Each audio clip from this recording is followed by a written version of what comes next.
ધરમપુર પોલીસની ટીમે કરંજવેરી નદી ફળિયા પાસેથી એક બોલેરો પિકઅપમાં લઈ જવાતો 43,200ની કિંમતના દારૂ સાથે ચાલકને ઝડપી પાડ્યો। તારીખ 30 સપ્ટેમ્બર સોમવારના રોજ 5 કલાકની પોલીસ મથકેથી મળતી માહિતી મુજબ ધરમપુર પોલીસની ટીમ પોલીસ ઇન્સ્પેક્ટર નિખિલભાઈ ભોયાના માર્ગદર્શન હેઠળ પોલીસ મથક હદ વિસ્તારમાં પેટ્રોલિંગ કરી રહી હતી, જે દરમિયાન પોલીસ કોન્સ્ટેબલ અરવિંદભાઈ બંસીલાલ ભોયા તેમજ તેમની ટીમને બાતમી મળી હતી કે એક Bolero pickup number GJ15 AV 1215માં દારૂ ભરી ચાલક નાના પોંડા થઈ ધરમપુર કરંજવેરી થઈ રૂમલા તરફ જનાર છે।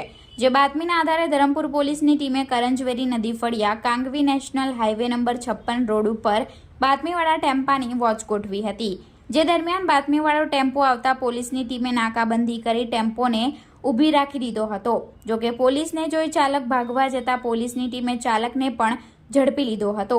ટેમ્પો અને ચાલકને પોલીસ મથકે લાવી તમામ મુદ્દામાલની ગણતરી કરતા ટેમ્પાની કિંમત 3 લાખ, દારૂ બોટલ નંગ 588 જેની કિંમત 43,200, એક ફોન નંગ જેની કિંમત 5,000 મળી કુલ 3,48,200 રૂપિયાનો મુદ્દામાલ કબજે લઈ ચાલકને ઝડપી માલ ભરાવનાર અને મંગાવનાર બે ઇસમોને વોન્ટેડ જાહેર કરી ધરમપુર પોલીસ મથકે ફરિયાદ દાખલ કરી હતી।